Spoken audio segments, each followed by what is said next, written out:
Well, Gilas, update tayo at nakakalungkot po, no, kakapasok pa lang ng balita. Denied po ang ating apat na player na kasama sa 12-man pool na maglalaro nga po sa Asian Games ngayong Setyembre, no.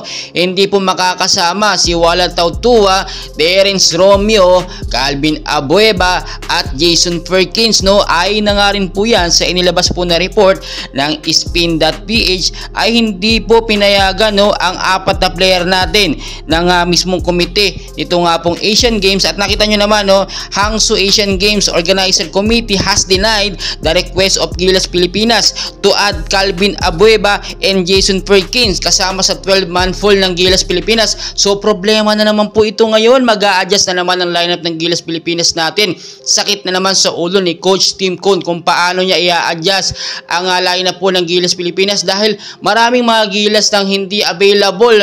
Tapos ayaw pa nung iba sumama or maglaro sa Gilas Pilipinas para sa Asia. So grabe naman po yung nangyayari ngayon kay Coach Tim Cone. Talagang nakaka-straight and super pressure siya dahil ilang araw na nga po magsisimula ng Asian Games. So magkakaroon pa ng tune-up game. Mababaliwala yung tune-up game dahil hindi naman kasama etong apat na mga bigating lineup or kasama sa Asian Games sa 12-man pool, no. So papaano po ito? Ganito ang nangyari. So ngayon po talaga masusubukan ng matinding strategy or gagawin na plan B nitong si Coach Tim Cone. Siyempre, no, hindi kasama yung mga bigating player natin ng Gilas. Wala si Tautua, Terence Romeo, Calvin Abueva at Jason Perkins. Nagpa-practice pa man din sila, sayang yung mga ilang araw. Pero alam niyo naman, baka magawa nito ng paraan dahil siyempre dinenied sila, hindi natanggap yung request na binigay ng Gilas Pilipinas. Pwede pa siguro magawa ng paraan yan. So ang dami nating dapat abangan dahil nga po ngayon matindi din ang makakalaban natin para sa tune-up game na kupunan nga po sa KBL. So dapat talaga makumpleto, ma-finalize na yung 12-man pool ng Gilas Pilipinas at para tayo may laban naman dito sa Asian Games sa China, no. Mabibigat ang kalaban natin dito. Sana talaga